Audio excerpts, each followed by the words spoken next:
கன்னி மூல கணபதியை வேண்டிக்கிட்டு கட்டேந்தி வனவாசம் வாரோம் சாமி.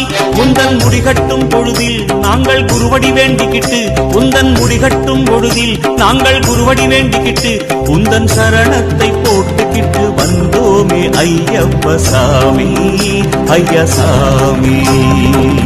சரணமே சரணம் சரணமே சரணம் ஐயப்பா, சாமி சரணமே சாமி சரணமே சரணம் ஐயப்பா.